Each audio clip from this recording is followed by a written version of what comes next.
Do you experience overwhelm and stress around food or your health during the holidays? If so, I'm here to help! I used to have a pretty crappy experience during the holidays. I gained weight every year. I was moody and irritable. I felt like I had no willpower when it came to food or when it came to other health habits, and I had a really hard time navigating my relationships with my family and my friends. So if you resonate with any of that, know that you are definitely not alone. These are really common things that I hear from people all the time. And I've got you. If you haven't subscribed to my channel yet, hit the subscribe button and the bell to be notified every time I post a new video about creating a happier, healthier mind, body, and life. I've been an Ayurveda health coach for the past 4 years, and it is my mission to help you become happier and healthier in your everyday life, and that includes during the holidays. I am not going to tell you tricks to help you stay fit this holiday season, though that might naturally happen when you start to use these mindset shifts. But my goal is to really help you have the kind of experience you actually want during the holidays, one that doesn't include deprivation or strict rules around food, but instead really creates an opportunity for you to feel really good throughout the holidays and get to celebrate it in whatever way you really want to. Here are my top 10 holiday beliefs to shift this year to bring you the happiest, healthiest holiday yet. Let's get into it. Please note that if you have any of the old beliefs, there's nothing bad or wrong about you, and I'm not even saying that one belief is better than the other. I'm not really into assigning morality or labeling things as right or wrong when it comes to food or food behaviors. I just want to show you that there is potentially another way to think about these things, and that will create a different kind of experience for you during the holidays. Enjoy. Let's start with this old belief. The holidays are a time when my habits go out the window. New belief.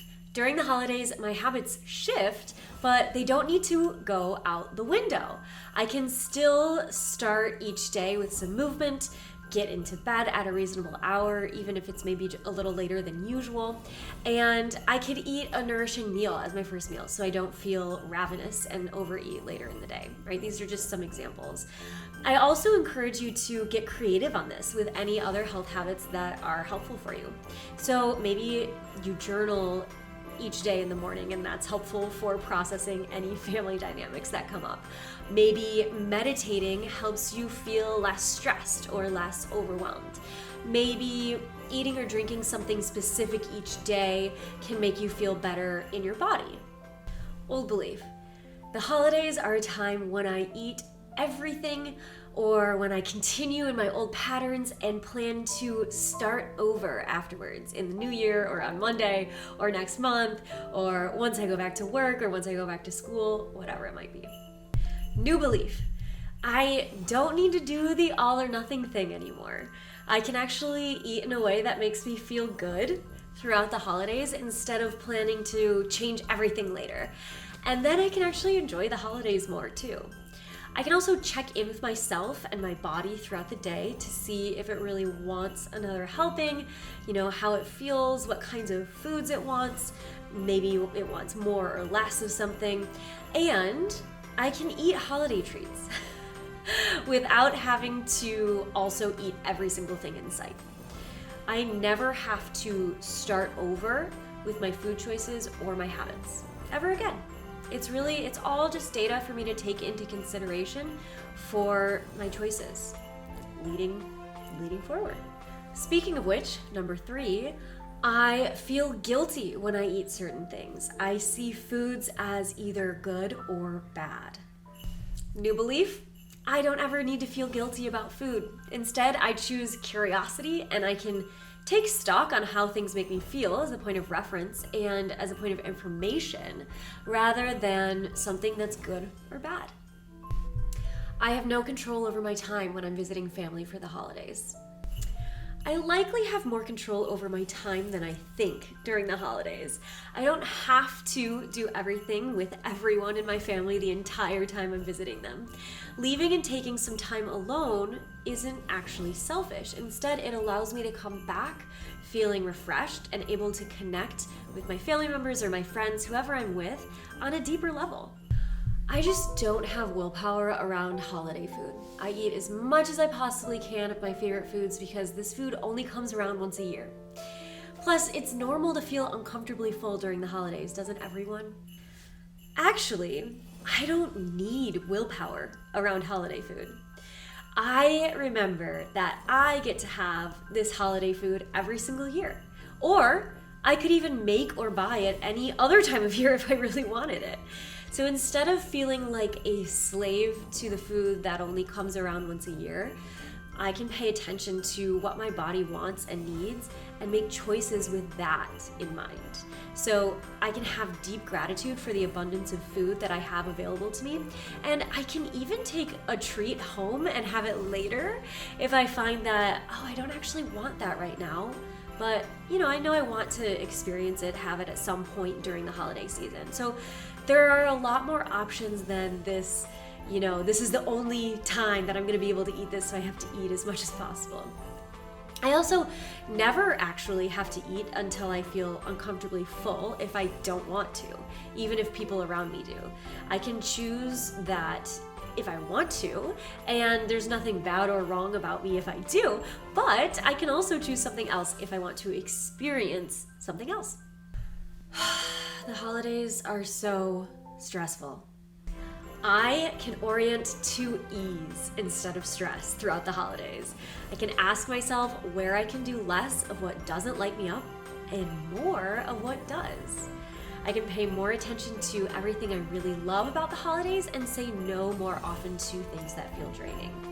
The more I say no to things that drain me and yes to things that light me up, the more I have capacity to serve and to give of myself. So again, it's not actually selfish to say no. I use food to cope with the stress of the holidays, and then I always feel so much shame and guilt about gaining weight once the holidays are over. I can shift my attention from weight after the holidays to feeling really good throughout the holidays instead. And when I do find myself reaching for food for that emotional eating or that comfort, I don't have to feel shame or guilt about it.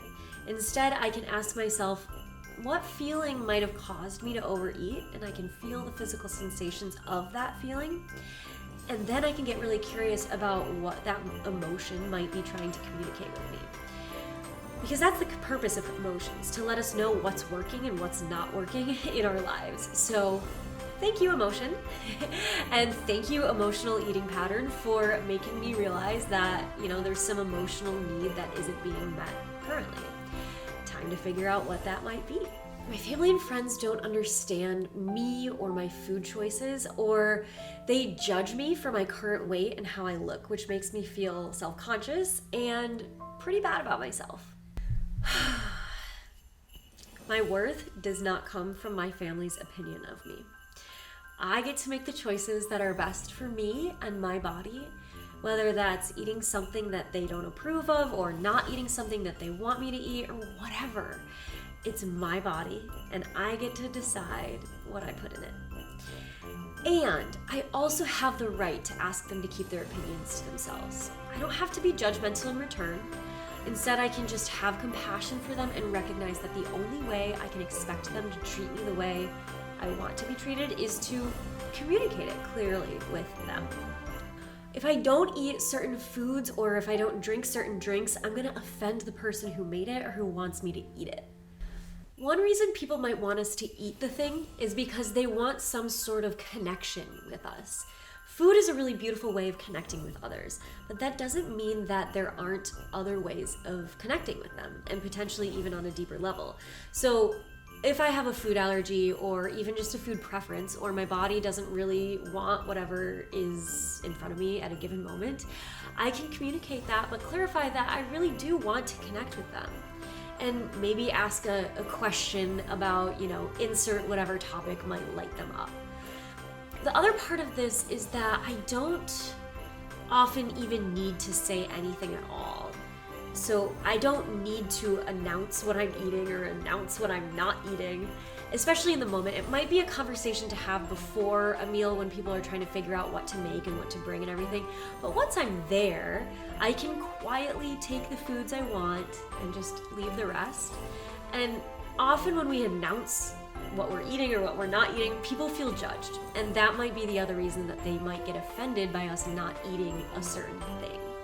So I only ever tell someone about what I'm eating or drinking if they press me on it. And honestly, people usually don't care that much. They might judge me for a second, but then they just go back to their own plates.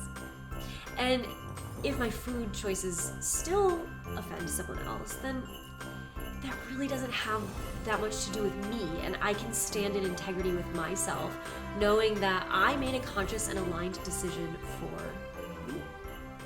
The holidays are all about food, right? And maybe stress.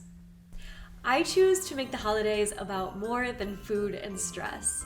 I choose to make it about deep connection with my family and friends, taking a break from work, reflecting on everything I'm grateful for, deeply enjoying the bounty of food and savoring the holiday treats that I really do love, remembering my lineage and the loved ones who have passed, celebrating tradition, connecting with my spirituality or my religion, reminiscing on past holidays, and really just soaking up the joy of the season. I take time to acknowledge my gratitude and enjoyment of the season, and I make that the focal point of the holiday. I might even introduce this theme to the rest of the people I'm with, having conversations that revolve around joy, around traditions, around the memories that are both recent and long past, and just really the gratitude that we feel. If this resonated with you and you want a complete transformation in your health and how you go about your everyday life, check out my signature Happy Healthy Habits coaching program in the link below. This program completely transforms your life, your relationship with food and your body, your health habits, your capacity to show up in the way you want to show up in the world. If you want to finally achieve the health and the day-to-day experience of life that you've really been dreaming of, join us now. If you want to explore some other beliefs that might cause you to have a wonky relationship with food, check out this video next. And if you want more on creating a happier, healthier you, make sure you subscribe and hit the bell to be notified the next time I post another video. See you in the next one.